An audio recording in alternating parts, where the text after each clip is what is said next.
Welcome back, guys. Today's video is all about inspiration. We're going to take a look at photographers' work who I both enjoy and source a lot of inspiration and motivation from. This could be their style, aesthetic, personality, or presence. You may notice that all of these photographers are female, and I could have called this video Female Photographers You Should Know, but I really want to move away from labeling female photographers as anything other than, well, just photographers. So stick around to learn about your new favorite photographers and get your daily dose of inspo. If you have a favorite photographer that you think we should know about, then comment below and make this a space where people can be discovered and inspired. First up is Alex Critchley. Alex is a film photographer over in Canada and is one of the many film enthusiasts in Canada. Alex shoots a really healthy balance of color and black and white, and captures really intimate moments of her family, her son, and sort of her days indoors. Her portrait sessions are striking, fun, and beautiful, and I admire her ability to capture people alongside exploring areas like self-portraiture, family snaps, environmental shots, and also the places and events she visits. I really feel a great authenticity in Alex's work and often visit her profile to scroll through and smile at the red bathtub shots or her son's chubby legs caught on a Yashica T3. I have a few words from Alex herself about why she shoots film. When I shoot film, I shoot with tremendous amounts of love. Film requires so much attention and patience. It lets me slow down and put my whole heart into each frame. It's really a love language. Even if it's just a tree or an old fence, I give a piece of myself to every photo. When I'm asked what my style is or what I shoot, I can never really give a simple answer. I suppose I just love the idea of turning ordinary moments into extraordinary photos.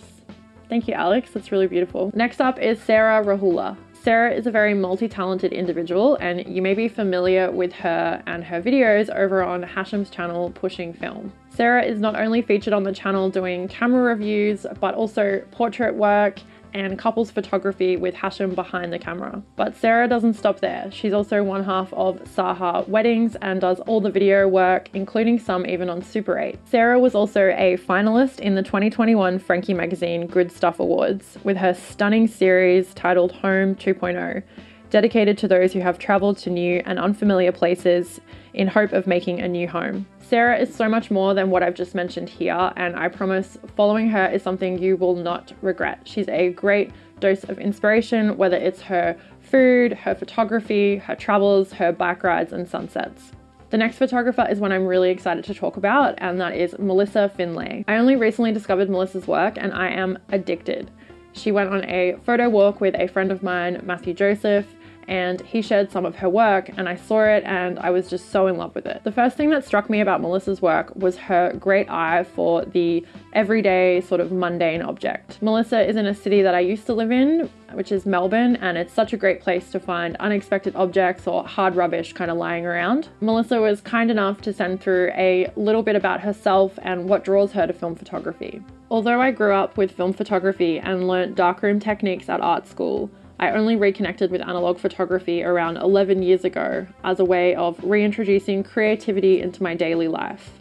I work a 9-to-5 office job, so my creative time is often a bit limited. Carrying a camera on my daily commute provided me with an opportunity to easily explore photography as a medium.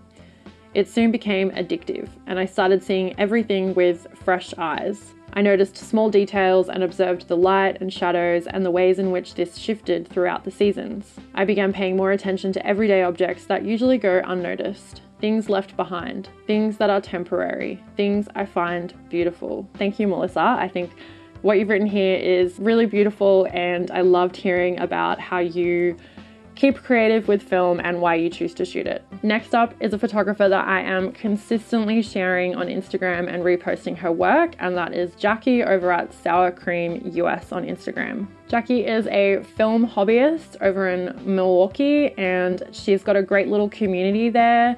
She's always posting fellow females' work and getting involved in what's going on in the community. Jackie's compositions are on point and always pleasing, and I've really been loving her work recently with reflections. Jackie is often collaborating with her friends and her partner on shoots and kind of swapping the camera, which is something that me and my partner do, and I really enjoy seeing that in Jackie's work on her Instagram.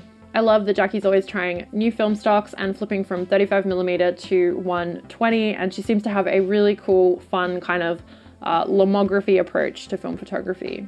So I've shared some photographers that are in my everyday life that I think you guys could really benefit from checking out. I also wanted to share a few books that really inspire me and I think would be a great pickup to celebrate International Women's Day and month. I often find inspiration in photo books, but it's also great to branch out and look at other art forms. And I think this book, Great Women Artists, is a really awesome one to have a look at. So as you can see here, I've already marked a lot of the pages of the photographers that I found really interesting in this book, but there are over 500 artists in here working across all different types of media. I know a lot of photographers are very inspired by paintings and other types of art, and I think that this book is a really great one you could just keep coming back to and find different sources of inspiration. So I will leave links below to that book if you would like to purchase it and check it out.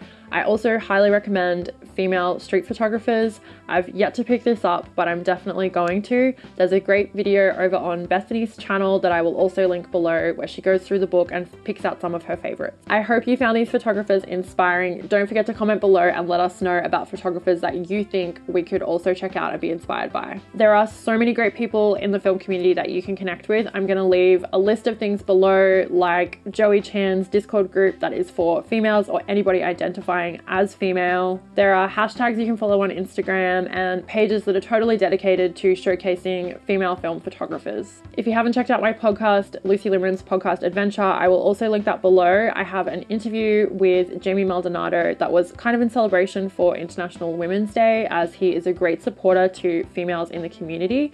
We chat a little bit about gender, and I think if you're interested in this topic, it's definitely one that you don't want to miss. If you enjoyed this video, please share it so more people can find out about these great female photographers and we can get the word out there. If you like what I do on this channel and you want to support me, check out my Patreon page. It's super affordable and I have a bunch of cool stuff on there, like an exclusive podcast episode, 5 exclusive vlogs so far, movie reviews, photos I don't share anywhere else. Come over, say hello and join up. If you're a female photographer and you are struggling to find your feet in the community or get your work out there, please message me. I'm always happy to share people's work. Thank you so much for watching, guys. Love you. Bye.